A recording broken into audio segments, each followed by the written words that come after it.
This will be Friday, April 17th, regular. We're going to get into the Outsiders, but real quick, I'm going to talk about your camp stuff just to help you out with that. I'll put up the homework behind me as we talk. On your camp sheet, this is the last time that you will see me prior to us meeting at camp on Wednesday. So to run through information with you real quick, on the back side of your little sheet, my last little tips to try and help you out. One, we talked about not wearing open-toed shoes tomorrow, because if you, or not tomorrow, but next week, because if you do, what am I going to have to do? Punish you! Cover your feet in duct tape. So if you do, because I cannot have sticks crammed into your feet, I will duct tape your feet to cover them up. So if you show up with open toes, I will cover them so they're no longer open toes. Are you serious? Also, we are predicted to have rain-ish times, and it's going to be cool. So one, bring a rain jacket. Two, you should be fine in jeans like all next week because it's going to be cool weather. We're not really looking at hot weather the entire time. If you want to wear yoga pants, I don't care as long as the tush is covered. As long as we can't see the bits, then you should be fine. Keep the bits covered, and then we're all good as far as that goes. And I've had people ask me about running shorts. Here's the issue with running shorts. Running shorts are short. You're not sitting in a classroom all day. You're going to be outside in the woods, which means you're going to be walking up steep areas with people right behind you with their head right there. You're going to be bending over in the woods to pick things up. So when you do that, things are revealed. So keep that in mind. If you don't want to educate people, so just trying to let you know. Plus, in the morning, when you have to leave your cabin, it is going to be about 40 degrees, which is about 8 degrees above freezing. And so you're going to be outside until you come back to your cabin at 10 o'clock at night. So you will be outside the entire day. If you go outside just wearing running shorts and a t-shirt, you are going to be freezing because we have to be outside the whole beginning of the day, and you're going to be out there doing shiver, shiver, clatter, clatter, with the only thing to keep you warm is the warm breath from my laughter, which is probably not going to help you a whole lot. So bring at least a sweatshirt, and then you can take the sweatshirt off during the day, and you can tie it around yourself if you want to. You can bring a little drawstring backpack, and you can cram it into there. That's fine with me, but you want to bring something to keep you warm, because then you'll be at nighttime when it gets cold again, because when the sun goes down, the cold goes up. You're going to make sure that you have something to keep you warm while you're there. Also, wear old clothing because you will be in the woods and you will get dirty no matter how warm you think or how clean you think you can stay. Either you're an idiot or someone in your group is an idiot, or at some point you're going to walk by an idiot and dirt will get on you. So keep that in mind. You will get dirty. And bring a towel. Every year we have someone who forgets a towel, and if you don't have a towel, you're drying off with your clothing. And so it gets really ucky really fast. So make sure that you bring a towel if you can. And bring food the first day, because you have to have your lunch on the first day to try and help you out. 4 questions, and I move on. Cameron. So if we bring a drawstring backpack to put our stuff in today, will that count as an extra bag? You just carry it with you, that's fine. Okay. Biggles? Can you bring like a water bottle? You can, but there's water all over the place, so I wouldn't worry about it. The problem with that is that it's extra weight you have to carry. Because I have kids like, can I bring food? Can I bring this? Yeah, but you're walking around all day. And so it's extra weight that you have to carry. So you can bring one, but usually you'll be fine without it. Especially because it's not going to be cooking hot next week, so it shouldn't be a big issue. Jones? You know what the earthquake? Right. No, wait. It's the stuff there, the mud, the type of mud they have there. Are we going to be traveling over there? No. Okay. Jenkins? What if you don't know your cabin number? Okay, then you're out of luck. Alright, that was my 4th question. Moving on from there, we're going to go ahead and go to the Outsiders. Between the two, Derry and Dally, which one is the loser? Derry. Dally. How do we know? Because he's the L's in his name. Which one's the brother? Derry. How do we know? Because it has an R. 2 R's. Where we are, I think we're starting chapter 2 with you guys. So we're on page 19. We're going to get to the point where you have to start reading on your own. We're going to get to a flashback scene. We're going to find out what happened to Johnny and how he got himself beat to a pulp. And so that'll be the part you start reading on your own. But we'll get to there together. So we're on chapter 2. Did we talk about what cools are? Yeah. Cigarettes. Cigarettes? Good. because we're getting ready to get to the part where and did we talk about drive-in restaurants? Yeah. And then the drive-in movie theaters? Yeah. Those are coming up now. Chapter 2. Dally was waiting for Johnny and me under the street light at the corner of Pickett and Sutton. And since we got there early, we had time to go over to the drugstore, the shopping center, and goof around. We bought Cokes and blew the straws at the waitress and walked around eyeing things that were lying out in the open until the manager got wise to us and suggested we leave. He was too late, though. Dally walked out with 2 packages of Cools under his jacket. Then we went across the street and down Sutton a little way to the Dingo. Sorry, hiccups. To the Dingo. There are lots of drive-ins in town. The Socias go to the Way Out and to Rusty's, and the Greasers go to the Dingo and to Jay's. The Dingo's a pretty rough hangout. There's always a fight going on there. Once, a girl got shot. We walked around talking to all the greasers and hoods we knew, leaning in car windows or hopping into the back seats and getting in on who was running away and who was in jail and who was going with who and who could whip who and who stole what and when and why. And we knew about everybody there. There was a pretty good fight while we were there between a big 23-year-old greaser and a Mexican hitchhiker. We left when the switchblades came out because the cops will be coming soon and nobody in his right mind wants to be around when the fuzz show. We crossed Sutton and cut around behind Spencer's Special, the discount house, and chased 2 junior high kids across the field for a few minutes. By then, it was dark enough to sneak in over the back fence the nightly double drive-in movie. It was the biggest in town and showed 2 movies every night, and on weekends, 4. You could say you were going to the nightly double and have time to go all over town. We all had the money to get in. It only costs $0.25 if you're not in a car, but Dally hated to do things the legal way. He liked to show that he didn't care whether there was a law or not. He went around trying to break laws. We went to the rows of seats in front of the concession stand to sit down. Nobody else was there except 2 girls who were sitting down front. Dally eyed them coolly, then walked down the aisle and sat right behind them. I had a sick feeling that Dally was up to his usual tricks, and I was right. He started talking, loud enough for the 2 girls to hear. He started out bad and got worse. Dallas could talk awful dirty if he wanted to, and I guess he wanted to then. I felt my ears get hot. Two-Bit or Steve or even Soda would have gone right along with them, just to see if they could embarrass the girls. But that kind of kicks just doesn't appeal to me. I sat there, struck dumb, and Johnny left hastily to get a Coke. I wouldn't have felt so embarrassed if they'd been greasy girls. I might even have helped old Dallas. But those 2 girls, they weren't our kind. Hang on. They were tough-looking girls, dressed sharp and really good-looking. They looked about 16 or 17. One had short dark hair, the other had long red hair. The redhead was getting mad, or scared. She sat up straight and was chewing hard on her gum. The other one pretended not to hear Dally. Dally was getting impatient. He put his feet up on the back of the redhead's chair, winked at me, and beat his own record for saying something dirty. She turned around and gave him a cool stare. "Take your feet off my chair and shut your trap!" Boy, she was good looking. I had seen her before. She was a cheerleader at our school. I'd always thought she was stuck up. Dally merely looked at her and kept his feet where they were. Who's gonna make me? The other one turned around and watched us. "That's the greaser that jockeys for the /J sometimes," she said as if we couldn't hear her. I'd heard that same tone 1,000,000 times. Greaser, greaser, greaser. Oh yeah, I'd heard that tone before too many times. What are they doing at a drive-in without a car, I thought. And Dallas said, "I know you 2. I've seen you around rodeos." When she's talking about him being a jockey at the /J, it's the people who go and fill up the car for you. They don't have them around here as much, but on the East Coast, like New Jersey. Whenever you go to get gas, they have a guy whose job is to run out there and he'll check your oil, wash your windows, fill up your gas, and you give him a tip and stuff like that. So that was his actual job, was a gas jockey, was to run out and do that for you. "It's a shame you can't ride bull half as good as you can talk it," the redhead said coolly and turned back around. That didn't bother Dally in the least. "You 2 barrel race, huh? You better leave us alone," the redhead said in a biting voice, "or I'll call the cops." Oh my, Dally looked bored. "You got me scared to death. You ought to see my record sometime, baby." He grinned slyly.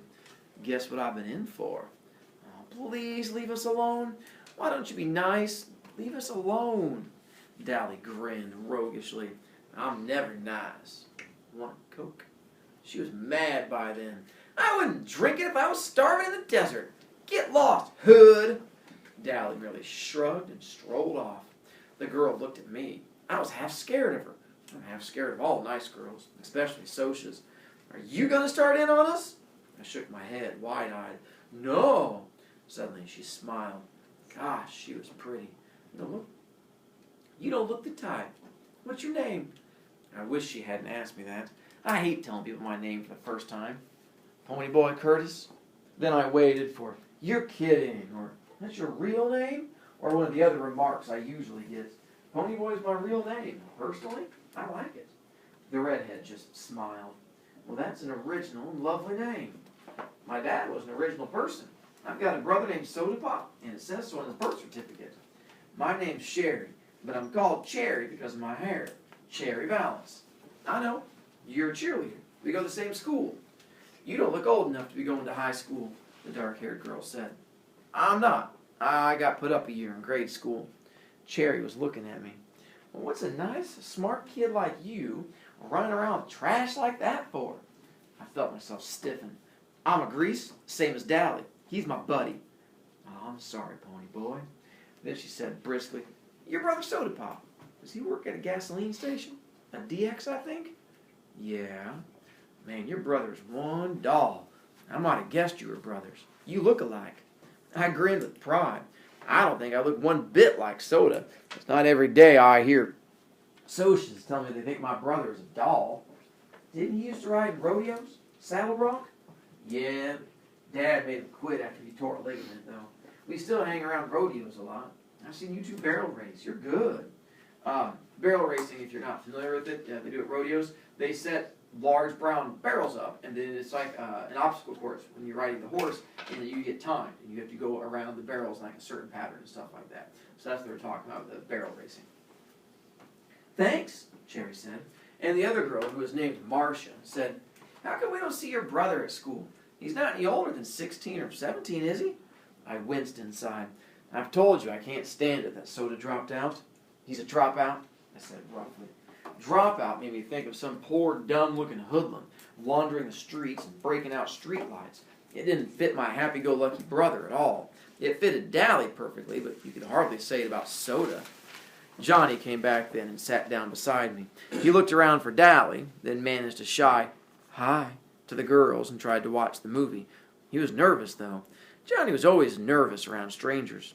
Cherry looked at him, sizing him up as she had me, and she smiled softly. I knew she had him sized up right. Dally came striding back with an armful of Cokes. He handed one to each of the girls and sat down beside Cherry. This might cool you off. She gave him an incredulous look, and then she threw her Coke in his face. That might cool you off, greaser. After you wash your mouth and learn to talk and act decent, I might cool off too. Dally wiped the Coke off his face with his sleeve and smiled dangerously. If I had been Cherry, I would have beat it out of there. I knew that smile. Fiery, huh? Well, that's the way I like 'em. He started to put his arm around her, but Johnny reached over and stopped him. Leave her alone, Dally. Huh? Dally was taken off guard. He stared at Johnny in disbelief. Johnny couldn't say boo to a goose. Johnny gulped and got a little pale, but he said, you heard me. Leave her alone. Dallas scowled for a second. If it had been me, or Two-Bit, or Soda, or Steve, or anyone but Johnny, Dally would have flattened him without a moment's hesitation. You just did not tell Dally Winston what to do. One time, in a dime store, a guy told him to move over at the candy counter. Dally had turned around and belted him so hard it knocked a tooth loose. A complete stranger, too. Johnny was the gang's pet. Dally just couldn't hit him. It was Dally's pet, too. Dally got up and stalked off, his fists jammed in his pockets and a frown on his face. He didn't come back. Cherry sighed in relief. Thanks. He had me scared to death. Johnny managed an admiring grin. You sure didn't show it. Nobody talks to Dally like that. From what I just saw, you do? Johnny's ears got red. I was still staring at him. It had taken more than nerve for him to say what he did to say what he said to Dally. Johnny worshipped the ground Dallas walked on, and I'd never heard Johnny talk back to anyone, much less his hero. Marcia grinned at us. She was a little smaller than Cherry. She was cute, but that Cherry Balance was a real looker. Y'all stood up here with us. You can protect us. Johnny and I looked at each other. He grinned suddenly, raising his eyebrows so they disappeared under his bangs. Would we ever have something to tell the boys? His eyes said plainly. We had picked up 2 girls, and classy ones at that. Not any greasy broads for us, but real socias. Soda would flip when I told him. Okay, I said nonchalantly. Might as well. I sat between them, and Johnny sat next to Cherry. How old are y'all? Marcia asked. 14, I said. 16, said Johnny. That's funny. I thought you were both 16, Cherry finished for her. I was grateful. Johnny looked 14, and he knew it, and it bugged him something awful. Johnny grinned. How come y'all ain't scared of us like you were Dally? Cherry sighed. You two are too sweet to scare anyone. First of all, you didn't join into Dallas's dirty talk, and you made him leave us alone. And when we asked you to sit up here with us, you didn't act like it was an invitation to make out for the night. Besides that, I've heard about Dallas Winston, and he looked as hard as nails and twice as tough. You two don't look mean. Sure, said tiredly. We're young and innocent. No, not innocent. You've seen too much to be innocent. Just not dirty. Dally's okay, Johnny said defensively, and I nodded. You take up for your buddies, no matter what they do. When you're a gang, you stick up for the members. If you don't stick up for them, stick together, make like brothers, it isn't a gang anymore. It's a pack. A snarling, distrustful, bickering pack, like the socias in their social clubs, or the street gangs in New York, or the wolves in the timber. He's tough. He's a cool old guy. He'd leave you alone if he knew you, I said. And that was true. When Steve's cousin from Kansas came down, Dally was decent to her, and watched us swearing. We all did around nice girls who were the cousinly type. I don't know how to explain it. We try to be nice to the girls we see once in a while, like cousins or the girls in class, but we still watch a nice girl go by on a street corner and say all kinds of lousy stuff about her. Don't ask me why. I don't know why. Well, Marcia said with finality, I'm glad he doesn't know us. I kind of admire him, Cherry said softly, it's only I heard. And then we settled down to watch the movie. Oh yeah, we found out why they were without a car. They'd come with their boyfriends, but walked out on them when they found out the boys had brought some booze along. The boys had gotten angry and left. I don't care if they did, Cherry sounded annoyed. It's not my idea of a good time to sit in a drive-in and watch people get drunk. You could tell by the way she said it that her idea of a good time was probably high class and probably expensive. They decided to stay and see the movie anyway. It was one of those beach party movies with no plot and no acting, but a lot of girls in bikinis and some swinging songs, so it was all right. We were all 4 sitting there in silence when suddenly a strong hand came down on Johnny's shoulder and another on mine, and a deep voice said, "Okay, greasers, you had it." I almost jumped out of my skin. It was like having someone leap out from behind a door and yell "boo" at you. I looked fearfully over my shoulder, and there was Two-Bit grinning like a Chessy cat. A Chessy cat means Cheshire cat from Alice in Wonderland. The one that has the big smile across there. So apparently that's how he's grinning. Glory, Two-Bit scares to death. He was good at voice imitations, and it sounded for all the world like a snarling soch. Then I looked at Johnny. His eyes were shut. He was as white as a ghost. His breath was coming in smothered gasps. Two-Bit knew better than to scare Johnny like that. I guess he'd forgotten. He's kind of scatterbrained. Johnny opened his eyes and said weakly, "Hey, Two-Bit." Two-Bit messed up his hair. "Ah, sorry, kid, I forgot." He climbed over the chair and plopped down beside Marcia. "Who is this, your great-aunts?" "Great-grandmother's twice removed," Cherry said smoothly. I couldn't tell if Two-Bit was drunk or not. It's kind of hard to tell with him. He acts boozed up sometimes, even when he's sober. He cocked one eyebrow up and the other down, which he always does when something puzzles him, or bothers him, or when he feels like saying something smart. "Shoot, you're 96 if you're a day." "I'm a night," Marcia said brightly. Two-Bit stared at her admiringly.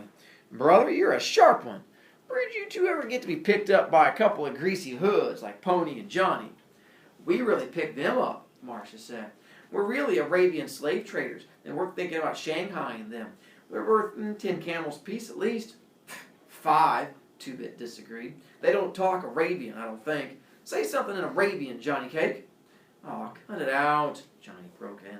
Dally was bothering him. When he left, they wanted us to sit with him to protect him against wisecracking greasers like you, probably. Okay, that little scene where they were talking about the grandmothers and the great aunts and the whole Arabian thing and the Shanghai gets a little bit confusing. Essentially, what they're doing is this thing I've heard teenagers do sometimes. It's this thing called flirting. And when you flirt with someone, you say really stupid stuff, but you think you sound really funny. And you go, blah, blah, blah, random funny thing. And someone goes, hee, hee, hee, and they giggle back. And they say something, you go, hee, hee, hee, and you giggle back. And everyone around you goes, that's stupid. This is what you're looking at. So when you're reading, you're like, that is the stupidest conversation ever. But when you're in the middle of like, oh, I'm so witty, she's laughing, it's going great. And so you think you're going really well, but everyone around you's like, you're just a moron. So that's what's going on. They're doing this little flirty thing back and forth. It's just painful to watch. Two-Bit grinned, because Johnny didn't usually get sassy like that. We thought we were doing good if we could get him to talk at all. Incidentally, we don't mind being called greaser by another greaser. It's kind of playful then. Hey, where is old Dally anyway? He went hunting some action. Booze or dames or a fight. I hope he don't get jailed again. He just got out. Huh. He'll probably find the fight, Two-Bit stated cheerfully. That's why I came over. Mr. Timothy Shepard and Company are looking for whoever so kindly slashed their car's tires. And since Mr. Curly Shepard spotted Dallas doing it, well, does Dally have a blade? Not that I know of. I think he's got a piece of pipe, but he busted his blade this morning. Do you guys know what slash tires means? Yeah, where you cut the tires. Yeah, not a good thing to do because it makes people kind of, grumpy. Well, that's good. Tim will fight fair if Dally don't pull a blade on him. Dally shouldn't have any trouble. Cherry and Marcia were staring at us. You don't believe in playing rough or anything, do you? Ah, a fair fight isn't rough, Two-Bit said. Blades are rough. So are chains and heaters and pool sticks and rumbles. Skin fighting isn't rough. They're going to mention heaters a lot in the book. A heater is a piece, a gap, a gun, because, when you shoot people, then the heat come after you, the heat being the popos. So a heater is a gun. It blows off steam better than anything. There's nothing wrong with throwing a few punches. Now, Socias are rough. They gang up one or two, or they rumble each other at their social clubs. Us greasers, we usually stick together. But when we do fight among ourselves, it's a fair fight between two, and Dally deserves whatever he gets, because slashed tires ain't no joke when you got to work to pay for them. And he got spotted, too, and that was his fault. Our one rule, that decides to stick together, is don't get caught. You might get beat up, you might not. Either way, there's not going to be any blood feud between our outfit and Shepard's. If we needed them tomorrow, they'd show. If Tim beats Dally's head in, and then tomorrow asks us for help in a rumble, we'll show. Dally was getting kicks. He got caught. He pays up. No sweat. Yeah, boy, Cherry said sarcastically. Real simple. Sure, Marcia said unconcerned. If he gets killed or something, you just bury him. No sweat. Yeah, you dig okay, baby. Two-Bit grinned and lit a cigarette. Anyone want a weed? I looked at Two-Bit admiringly. He sure put things into words good. Maybe he was still a junior at 18 and a half, and maybe his sideburns were too long, and maybe he did get boozed up too much, but he sure understood things. Cherry and Marcia shook their heads as offering of cigarettes, but Johnny and I reached for one. Johnny's color was back, and his breathing was regular, but his hand was shaking ever so slightly. A cigarette would steady it. Ponyboy, will you come with me to get some popcorn? Cherry asked. I jumped up. Yeah, sure. Y'all want some? I do, said Marcia. She was finishing the Coke Dally had given her, and I realized then that Marcia and Cherry weren't alike. Cherry had said she wouldn't drink Dally's Coke if she was starving, and she meant it. It was the principle of the thing. But Marcia saw no reason to throw away a perfectly good free Coke. Me too, said Two-Bit, and he flipped me a 50-cent piece. Get Johnny some too, I'm buying, he added as Johnny started to reach into his jeans pocket. We went to the concession stand, and as usual, there was a line a mile long, so we had to wait. Quite a few kids turned to look at us. You didn't see a kid Grease and a Sochi cheerleader together often. Cherry didn't seem to notice. Your friend, the one of the sideburns? He's okay? He ain't dangerous like Dallas, if that's what you mean. He's okay. She smiled, and her eyes showed that her mind was on something else. Johnny, he's been hurt bad sometime, hasn't he?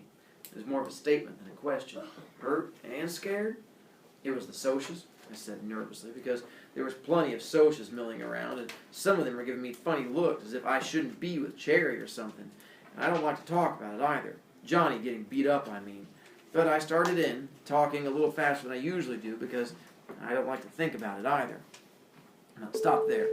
Perfect timing, because that next part coming up is where you're going to get the flashback to how Johnny got beat up. They're going to talk about, let's get to real quick, a fountain, a water fountain in a park, because there's a big scene that's coming up that happens. They're not talking about the water fountain in the hallways here. They're talking about the water fountain with, like, water. When they get to this, that's where they're talking about. Where's your next checkpoint? Chapter 4. End of chapter 4. And when do you have to be there? Monday, April 27th. The Monday after camp.